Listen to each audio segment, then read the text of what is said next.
오늘의 말씀은 전도서 8장 9절부터 17절까지 말씀입니다. 내가 이 모든 것들을 보고 해 아래에서 행하는 모든 일을 마음에 두고 살핀즉 사람이 사람을 주장하여 해롭게 하는 때가 있도다. 그런 후에 내가 본즉 악인들은 장사 지낸 바 되어 거룩한 곳을 떠나 그들이 그렇게 행한 성읍 안에서 잊어버린 바 되었으니 이것도 헛되도다. 악한 일에 관한 징벌이 속히 실행되지 아니하므로 인생들이 악을 행하는 데에 마음이 담대하도다. 죄인은 100번이나 악을 행하고도 장수하거니와 또한 내가 아노니 하나님을 경외하여 그를 경외하는 자들은 잘 될 것이요 악인은 잘 되지 못하며 장수하지 못하고 그 날이 그림자와 같으리니 이는 하나님을 경외하지 아니함이니라. 세상에서 행해지는 헛된 일이 있나니 곧 악인들의 행위를 따라 벌을 받는 의인들도 있고 의인들의 행위에 따라 상을 받는 악인들도 있다는 것이라. 내가 이르노니 이것도 헛되도다. 이에 내가 희락을 찬양하노니 이는 사람이 먹고 마시고 즐거워하는 것보다 더 나은 것이 해 아래에는 없음이라. 하나님이 사람을 해 아래에서 살게 하신 날 동안 수고하는 일 중에 그러한 일이 그와 함께 있을 것이니라. 내가 마음을 다하여 지혜를 알고자 하며 세상에서 행해지는 일을 보았는데 밤낮으로 자지 못하는 자도 있도다.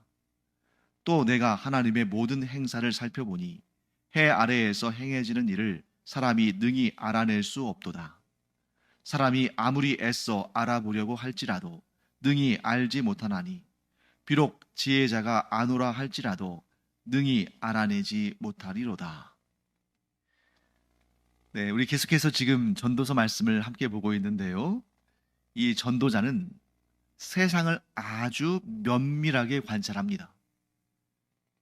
그러니까 보통 그냥 세상의 원리가 어떤가, 사람들이 어떻게 살아가나, 저 안에 어떤 문제가 있는가, 이 문제를 어떻게 해결할 것인가, 이런 관점을 가지고 살아간다는 것이 그렇게 쉬운 일이 아니죠. 보통은 그날 하루하루 살아가는 것이 버거워서 그저 그냥 그 하루 또 자기가 몸담고 있는 세상 속에서 그냥 물 흘러가듯이 그렇게 살아가는 것이 보통인데 이 전도자는 약간 좀 과장된 표현이긴 하지만 뭐 예를 들면 9절 말씀에 이렇게 표현하잖아요. 내가 이 모든 것들을 보고 해 아래에서 행하는 모든 일을 마음에 두고 살핀즉 이건 좀 과장이죠. 어떻게 유한한 사람이 이 세상에 있는 모든 것을 보고 모든 일을 마음에 두고 살펴보면서 살 수 있겠어요? 그런데 이런 좀 과장된 표현이지만 그런데 이거 하나는 인정해 줘야 할 것 같습니다. 그 삶에 그냥 물 흘러가는 듯이 살아가는 그런 삶도 있지만 이 전도자의 삶은 원리를 좀 알아보려고 왜 이런 일들이 일어나는지를 좀 분석도 해보고 살펴보고 해석하고 그 안에서 깨달음을 얻고 이러한 목적을 가지고 세상을 세세하게 살펴봤다는 사실 하나는 우리가 인정해 줘야 되는 거죠. 자, 그렇게 세상을 살펴봤더니 어떤 일이 있냐면 9절 말씀 후반부를 보시면 이런 내용이 있죠. 사람이 사람을 주장하여 해롭게 하는 때가 있도다. 자, 무슨 얘기입니까? 사람이 사람을 주장한다. 여기서 주장한다는 것은 다스린다. 이런 의미를 가지고 있죠. 즉, 사람이 사람을 다스리는데, 즉, 어떤 지도자가, 어떤 통치자가 사람을 다스리는데, 그것으로 인해서 해롭게 될 때가 있다는 거예요. 자, 무슨 얘기냐면, 뭐 정치든, 경제든, 군사든, 뭐 문화든, 어떤 분야든지 간에 지배자, 통치자, 지도자, 인도자는 자신이 다른 사람들을 그 모임 혹은 그 공동체, 그 나라에 속한 사람들을 잘 되게 하려고 이렇게 내가 한다. 내가 통치하는 목적은 너희들을 잘 살 수 있도록 하기 위한 것이다. 나는 사심 없다. 내가 나의 사리사욕이나 충족시키자고 지금 이 지도자의 직분을 행하는 것이 아니라 너희들을 잘 되도록, 잘 살도록, 너희들의 좋게끔 이렇게 내가 하는 것이다. 다 그렇게 말하죠. 심지어 독재자들도, 공산주의자들도 어떤 명분으로 그 지도자의 자리에 있습니까? 내가 너희를 잘 살게 하려고, 너희에게 좋게 하려고, 너희를 위해서 내가 이렇게 통치한다. 다 그렇게 말하죠.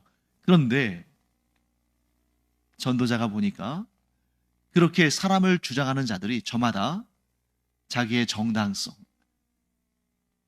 자기가 다른 사람들을 잘 되게 하기 위해서 너희를 잘 살도록 내가 이렇게 한다라고 말하지만 도리어 그 통치자로 인해서, 즉 사람을 주장하는 그 사람으로 인해서 해를 당하는 사람들이 많다는 거예요. 뭐 그런 사람들이야 뭐 역사적으로 우리가 보면 너무나 많잖아요. 고대의 그 정복자들에서부터 시작해서 뭐 또 1차 세계대전, 2차 세계대전 이렇게 전 세계적으로 가장 큰 인명을 앗아간 사람들을 죽인 그런 전쟁에 이르기까지 뭐 히틀러랄지, 또 우리 가까이는 일본 제국주의의 통치자들이랄지, 또 북한의 김일성, 김정일, 김정은 얼마나 언론 플레이를 많이 했습니까? 뭐라고요? 인민을 잘 살도록, 국민을 형통하고 복된 삶을 살도록 하기 위해서 이렇게 한다고 하지만 결국에는 얼마나 많은 사람들이 해를 입고 심지어 목숨을 잃었는가. 그런 부조리가 이 세상에 있다는 것이죠. 계속해서 이 사회에서 발견되는 부조리들을 전도자가 고발합니다. 10절 말씀 보실까요? 그런 후에 내가 본즉 악인들은 장사 지낸 바 되어 거룩한 곳을 떠나 그들이 그렇게 행한 성읍 안에서 잊어버린 바 되었으니 이것도 헛되도다. 그래서 자기의 권력과 자기의 그 힘을 가지고 수많은 사람들을 해롭게 했는데, 그런데 그렇게 해서 수많은 사람들의 원성을 듣고 저주를 받고 그랬던 사람인데, 그런 악인인데 죽어버리니까 그 사람의 그 악한 일들에 대한 기억들도 잊어버린 바 됐다는 거예요. 그러니 이게 얼마나 허망한 일입니까? 그것을 두고 전도자는 헛되다고 표현하죠.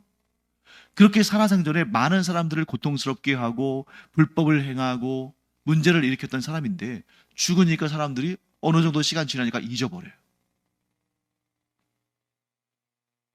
그런데 그 사람으로 인해서 고통을 입은 자들은 또 얼마나 괴로웠습니까? 그런데 결국 잊혀진다는 거죠. 허망한 일이죠. 헛된 일입니다. 부조리입니다. 자, 그 다음에 좀 어려운 구절이 있는데 11절부터 13절까지 말씀을 우리가 좀 주의 깊게 살펴볼 필요가 있습니다. 11절부터 13절까지 말씀을 제가 다시 한번 읽어보겠습니다. 악한 일에 관한 징벌이 속히 실행되지 아니하므로 인생들이 악을 행하는 데에 마음이 담대하도다. 죄인은 100번이나 악을 행하고도 장수하거니와 또한 내가 아노니 하나님을 경외하여 그를 경외하는 자들은 잘 될 것이요 악인은 잘 되지 못하며 장수하지 못하고 그 날이 그림자와 같으리니 이는 하나님을 경외하지 아니함이니라. 자, 연달아 연속되게 연결되는 이 11절, 12절, 13절인데 앞뒤가 안 맞는 것처럼 보여요. 자, 왜냐하면 11절 말씀 보실까요? 악한 일에 관한 징벌, 즉 하나님께서 그 악한 일들에 대해서 즉각 징벌하지 아니하시니까 인생들이, 즉 사람들이 악을 행하는 데에 마음이 담대하도다. 만일 악한 일들을 하나님께서 즉각 심판하시고 즉각 벌을 내리시면 사람들이 감히 두려워서 악을 행하지 못할 텐데, 하나님께서 그 인자와 긍휼이 크신 하나님께서 악에 대해서 즉각 처벌하지 않으시니까 사람들이 죄를 저지르고 악을 행하는 데 있어서 담대해져서 그런 악이 이 세상에 차고 넘친다는 것입니다. 그리고 12절 전반부를 보시면 죄인은 100번이나 악을 행하고도 장수하거니와, 그러니까 이런 죄인들이 뭐 100번 그 이상도 죄를 저지르면서 뻔뻔하게 장수하며 산다는 거예요. 이 세상의 부조리를 그대로 보여주고 있죠. 그런데 12절 후반부를 보시면 이게 좀 앞뒤가 안 맞는 말을 하는 것처럼 여겨집니다. 뭐라고 되어 있냐면, 또한 내가 아노니 하나님을 경외하여 그를 경외하는 자들은 잘 될 것이요. 자, 앞에서는 뭡니까? 뻔뻔하게 악을 저지르는 자들이 잘 먹고 잘 살고 장수하는 그런 사회의 부조리에 대해서 고발을 했는데, 12절 이제 후반부에 가서는 뭐라고 말합니까? 하나님을 경외하는 자들은 잘 될 것이다. 그리고 13절에 악일은 잘 되지 못하며 장수하지 못하고 그 날이 그림자와 같으리니 이는 하나님을 경외하지 아니함이니라. 11절, 12절, 13절이 연달아 이어지는 말씀인데, 뭐 이만큼 저만큼 떨어져 있는 구절이라면 여기서는 또 이런 말씀하셨다가 또 저기에서는 또 다른 상황 가운데 저런 말씀하셨다가 상황에 따라서 적절한 말씀을 하시는구나 할 수 있지만, 지금 연달아 이어지는 세 구절에서 완전히 다른 얘기를 하는 것처럼 앞뒤가 안 맞는 것 같은 얘기가 나온다는 거예요. 그래서 11절과 12절 상반절까지는 이 세상의 부조리, 악인이 형통하고 죄악이 관영하고 그런 악한 자들이 장수하고 이런 얘기를 하다가, 또 12절 후반부부터 13절까지는 그런데 하나님을 경외하는 자들은 잘 되고 악인은 잘 되지 못한다, 이런 말씀하고 있다는 거죠. 왜 이렇게 앞뒤가 안 맞는 말씀을 하는 것 같은가? 그 이유는 12절 중간에 관점의 변화가 생기는 거예요. 바라보는 관점의 변화. 자, 11절과 12절 전반부까지는 무엇을 바라보고 있냐면 현실의 부조리를 바라보고 있어요. 현실의 부조리. 의로운 자들이 고통을 당하고 악인들이 형통하고 장수하는 그 현실 속에서 발견되어지는 부조리를 바라보고 있습니다. 그런데 12절 중반부부터 13절까지는 관점이 어디를 향하냐면 궁극의 결과. 궁극이라는 게 뭐예요? 최종적인, 완성된, 결정적인, 결과적인, 즉 최종의 상태를 바라본다는 겁니다. 자, 뭘 의미할까요? 전도자가 보니까 현실에 분명히 이런 부조리들이 있다.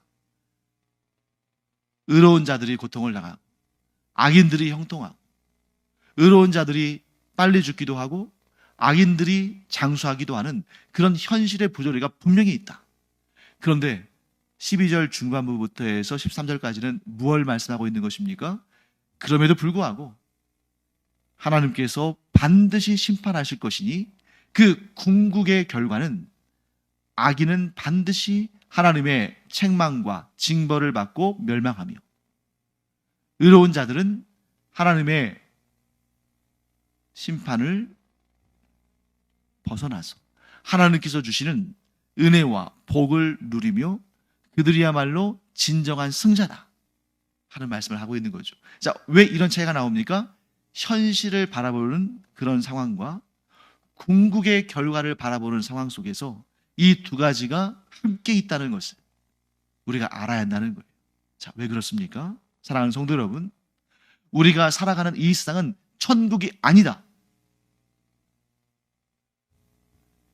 이 사실을 알지 못하면 현실을 살아가는 내내 고통스러울 수밖에 없어요.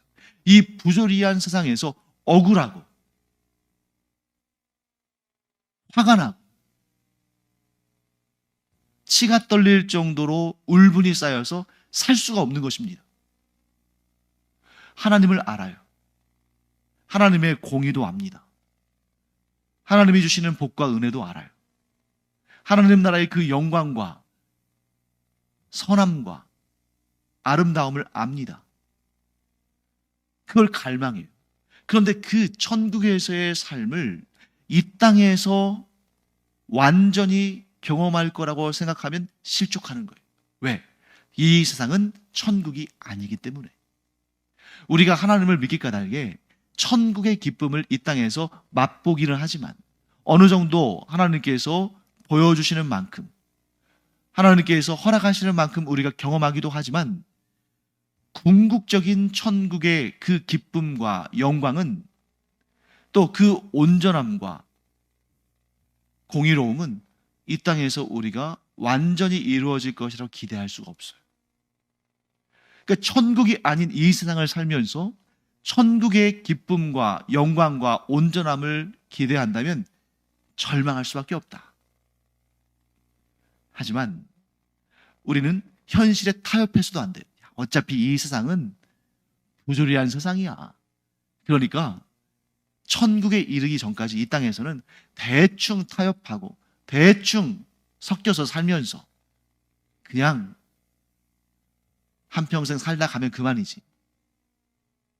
그런 삶도 하나님께서 기뻐하시는 삶이 아니에요.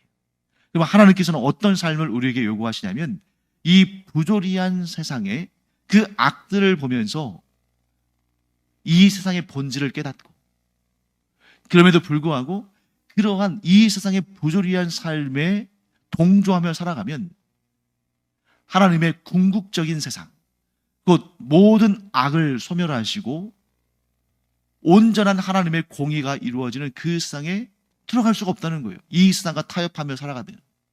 왜 그렇습니까? 이 세상과 타협하여 살아간다는 것은 하나님을 경외하지 않는 것이거든요. 그러므로 하나님을 경외하는 자는 지혜로워야 됩니다. 이 세상은 천국이 아니다. 그러므로 악이 있고 부조리하다. 그럼에도 불구하고 우리가 하나님의 자녀들로 부름받았으니 내가 이 세상을 살면서 이 세상의 법대로 살아가지 않고 하나님의 법대로 살아가므로 내가 이 땅을 살지만 하나님 나라에서의 영생의 구원을 준비하며 살아가야겠다. 나는 부조리한 세상에 살지만 내 인생이 부조리한 인생이 되기를 원치 않는다. 나는 불의한 세상 가운데 살아가지만 그 불의한 세상에 끌려가지 않겠다. 이 땅에서부터 나는 아직 천국이 아니지만 이 땅에서부터 나는 천국 백성으로 살겠다. 그렇게 살아가는 자를 하나님께서 기뻐하시고 그런 사람들이 지혜로운 자이고 그런 지혜로운 자들을 통해서 이 땅에 하나님의 나라가 그만큼 더 확장되는 것이다 하는 것을 우리가 꼭 기억하기를 바랍니다. 그래서 이제 결과적으로 이런 부조리한 세상을 우리는 왜 이럴까? 왜 이 세상은 이렇게 부조리할까? 이렇게 의문을 제기할 것이 아니라 이 세상에는 부조리한 현실이 있다라고 우리가 그 사실을 인정해야 됩니다. 단 그렇다고 해서 우리가 그 부조리한 세상이 영원토록 계속될 것이라고 생각하고 그 부조리와 타협하거나 결탁해서는 안 되는 거죠. 왜?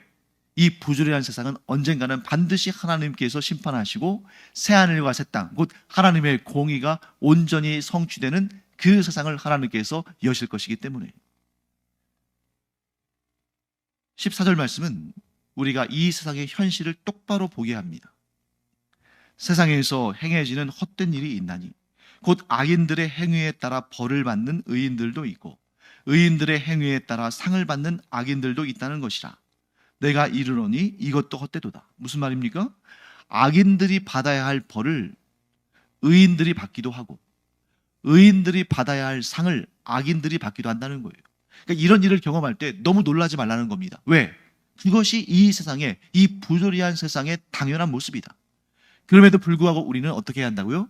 그 부조리한 세상의 백성이 될 것이 아니라 비록 그 부조리한 세상에 발을 딛고 살고 있지만 우리는 하나님 나라의 법을 따라 살아야 한다.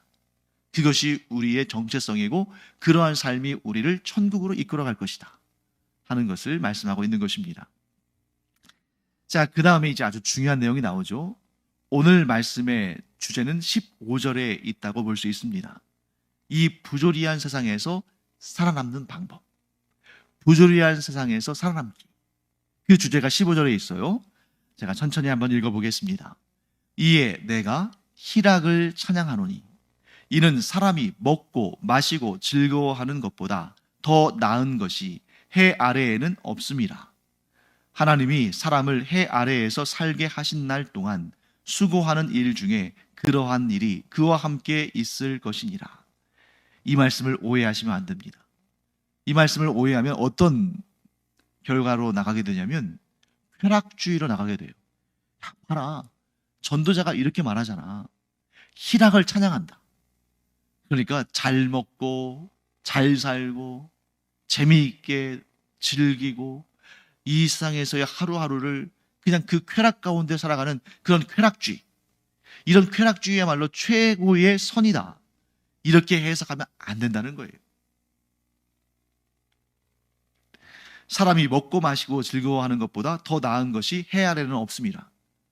그러니까 먹고 마시고 놀고 즐기자. 그렇게 해석하면 안 된다는 겁니다. 이 말씀은 뭘 의미하냐면 바로 이거예요. 앞에 이 문맥과 연결되는 거죠. 사람이 이 세상에서의 부조리를 깨닫지 못하면 이 세상은 천국이 아니기 때문에 부조리가 있을 수밖에 없다는 사실을 인정하지 않으면 평생을 한탄하다가 살아갑니다. 왜 이 세상은 이 모양일까? 왜 악인이 형통할까? 왜 의로운 자들이 고통을 당할까? 왜 이 세상은 이렇게 부조리할까? 그런 생각으로 살아가면 숨 쉴 구멍이 없는 거예요. 스트레스 받고 화병으로 죽습니다. 그래서 전도자가 이렇게 조언하는 겁니다. 이 세상에는 그런 부조리들이 없을 수가 없다. 하나님의 최후의 심판이 있기 전까지는 그런 부조리는 항상 있다. 그런데 그거에만 집중해서 원망하고 한탄하고 스트레스 받고 고통 가운데 있으면 너만 손해라는 거예요. 그럼 어떻게 해야 할 것인가? 이 세상에는 부조리도 있지만 하나님께 주시는 복과 은혜들도 얼마나 많으냐. 그러니 그런 부조리에 대해서는 한탄할 때가 있지만 그러나 그것으로 인해서 하나님께서 주시는 복과 은혜들을 누리지 못하고 살아가면 그거야말로 지혜롭지 못한 삶이고 그런 불의에 항거하고 그 불의에 대해서 지적할 때가 있지만 동시에 하나님께서 주신 그 아름답고 복된 은혜들을 누리며 희락, 곧 즐거워하며 살아가는 것이 가장 복되다. 즉 먹고 마시고 누리는 것이 그것이 인생의 목적은 아니지만 그러나 하나님께서 우리에게 주신 그날그날의 복들을 감사함으로 받고 기뻐하는 것도 우리가 해야 할 가장 중요한 일이다. 그걸 말씀하고 있는 것이죠. 그래서 여기서 지금 전도자가 주장하는 것은 먹고 마시고 쾌락을 누리는 것, 희락을 누리는 것이 인생의 목적은 아니지만 하나님께 주신 그것을 감사하고 기뻐하는 것은 우리의 삶에 굉장히 중요한 원동력을 제공한다 하는 것입니다. 사랑하는 성도 여러분, 우리가 살아가는 이 사회의 악 때문에 우리가 누릴 하나님께 주신 은혜와 복들을 제대로 누리지 못하는 것, 그것도 허무한 것입니다. 그것도 헛된 것이에요. 그래서 지혜로운 자는 어떻게 해야 됩니까? 두 가지를 다 가지고 있어야 되는 거예요. 어느 한쪽만이 아니라. 이 악한 세상에 대한 경계심과 함께 하나님께서 주시는 귀하고 선한 것들을 누리는 이 지혜. 그것이 우리에게 필요한 것입니다. 그래서 16절, 17절 말씀 볼까요?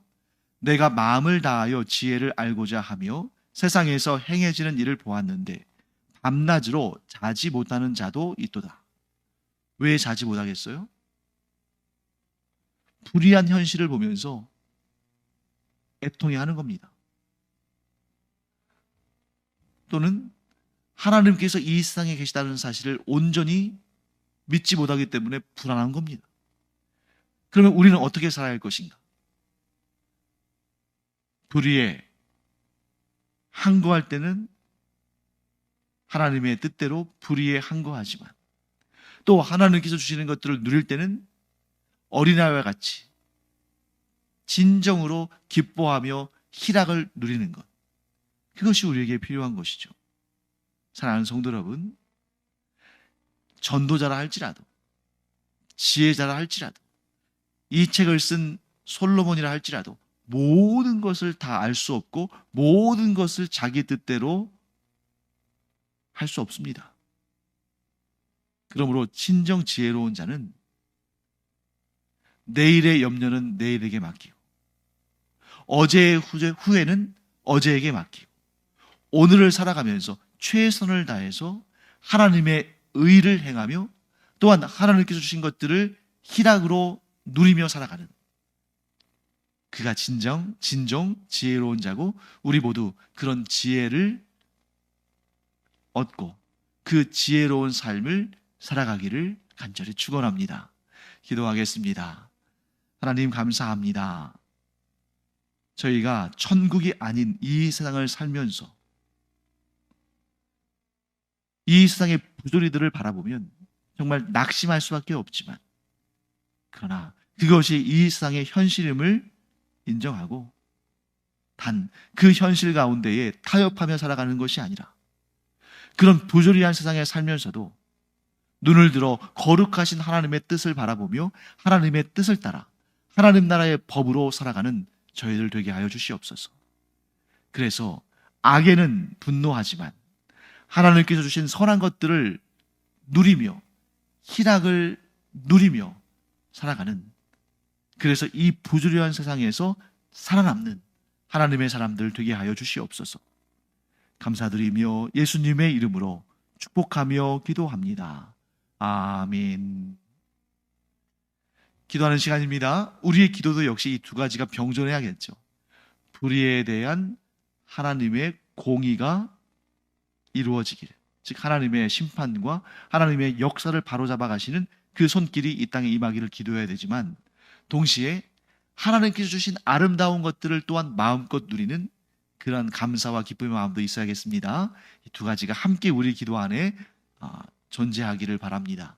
기도하겠습니다.